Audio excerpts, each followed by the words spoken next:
Good morning guys মোৰ good morning guys মোৰ অন্য এটা ভিডিঅ'লৈ আপোনালোক সকলোকে স্বাগতম জনাইছোঁ। বহুত দিনৰ পিছত ভিডিঅ' বনাইছোঁ, অলপ লাগি ধৰিছোঁ।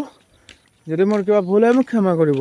আৰু এইবোৰ চৰাই চিৰিকটি চাব পৰা আপোনালোকে মোবাইলটোতে ইমান ধুনীয়াকৈ নাহেই, তেতিয়া আপোনালোকক দেখাইছোঁ। ৰাতিপুৱা সময়ত ওলাই আহিছোঁ, সূৰ্যৰ ৰশ্মিটো এতিয়ালৈকে ভালকৈ পৰা নাই, সেইবাবে মানে আমাৰ ইয়াত কুঁৱলীটো পৰা নাই। এইটো বগলী গৈ আছে, চাব পৰা আপোনাৰ ইমান ধুনীয়াকৈতো নেদেখাবই, অলপ ক'লা দেখি। এই চাওক ধান পকিছে, ধান পকিছে। মই আপোনালোক কৈছিলোঁ এটা ভিডিঅ' দিয়া, আমাৰ এইফালে ধান পকিবলৈ ষ্টাৰ্ট হৈ গ'ল। এইটো আমাৰ লগত যোনে কৰিছে যে তেওঁৰ ধান হয়, ধুনীয়াকৈ পকিছে। এইটো বগলী ওলাই গৈছে, চাওক এইটো বগলী একদম ধুনীয়াকৈ বগলীটো ওলাই গৈছে। আৰু এইফালে চাওক ধানখিনি কিমান পকিছে। আৰু এইটো ৰাস্তা দুয়োপাৰে গছ আছে, ৰাস্তাত চাব পাৰে। হাবি ওচৰতে আছে, অলপ ভয় চয় লাগে ৰাতি সময়ত অহা যোৱা কৰিবলৈ, কাৰণ গণেশ বাবা ওলায়। আৰু বাঘ চাঘ ইয়াত ইমান নোলায় মানে, অকল ইয়াত সেই তেওঁৰে ভয় আছে।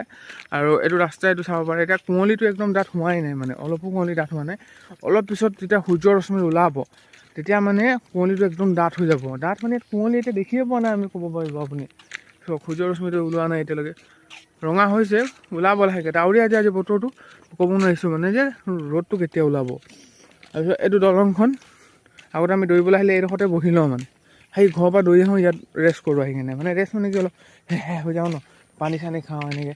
তো এইখন পথাৰখন চাব পাৰে আপোনালোকে, য'ত ইয়াত যে আমাৰ বেছ কেম্প এটা আছিলে, মই ইয়াত বহি ভিডিঅ' বনাইছিলোঁ এই ধান ৰোৱা আগে কঠীয়া হাল মৰা টাইমত। তো সেইটোৱে বেছ কেম্পটো। আৰু ধান ৰোৱাৰ পিছতো আহিছিলোঁ ইয়াত ৰখি কিনে। এইটো বেছ কেম্পটো ইয়াত আছিলে দেই। আমি এইফালে পাৰ হৈছিলোঁ, সেইটো ভাইটিটো হয়, সেইফালে পাৰ হৈ আহিছিলোঁ। সেইটো চাব পৰা আপোনালোকে। পথাৰখন লাহে পকিবলৈ ধৰিছে, এইখিনি আগতে ধান হয়, আমিও লগাইছোঁ। এইখনতো আমাৰ পথাৰ নহয়, আমাৰ পথাৰখন আপোনালোকক। এতিয়া আমি পথাৰত সোমাব লৈছোঁ। এইটো সৰুকৈ আমাৰ বেনাৰ আছে, মানুহে এইফালে বেৰ মাৰি থৈছোঁ, গৰু সোমাই যায়। মেইনলি কি মানুহবোৰ গৰু মানে কিছুমানে বান্ধে আৰু কিছুমানে এতিয়াও এৰি দিয়ে। 90% নেবান্ধে বুলিব পাৰোঁ। আৰু জংঘললৈ আহিব দিয়ে বোলে গৰুবোৰ, ধানো খাই ন, বহুত দিগদাৰী হয়। আমাৰতো বহুতখিনি ধান খালেই। সেইটো চওক পথাৰখন অলপ আন্ধা লাগিছে। এই চাইডত যাৰ আছিলে সিহঁতি নকৰিলে আকৌ এবছৰ, সেইখিনি সিহঁতৰ আছিলে, সিহঁতি নহয়। এই অলপ পেণ্ডেলৰ মানুহ এজনো আছিলে, তো এজন নকৰিলে আৰু। তেওঁলোকে নানো খালি দূৰ হৈ যায় সিহঁতৰ, সেইফালেও কৰিছে। তো এইখিনি আমাৰ ধানখিনি পকিছে, আপোনালোকক ধানখিনি ওচৰৰ পৰা দেখাবলৈ কাৰণে মই পথাৰলৈ নামি আহিছোঁ।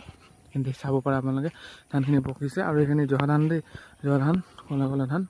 তাৰপিছত এইখিনি চাব পাৰে। মই জহা ধান তেনেকৈ গম পাওঁ, ক'লা হয়তো জহা ধান, বগা হয়, ৰঙা হয়তো বৰা ধান বুলি কওঁ।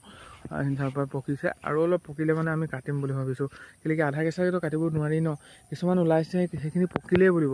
আৰু অলপ ভালকৈ পকি লওক, কেইবাদিনৰ মানে আৰু 30 দিন বা 15 দিনৰ পিছত আমি কাটি দিম মানে ধানখিনি। এইখিনি চাব পাৰে, ভাল হৈছেনে ধানখিনি।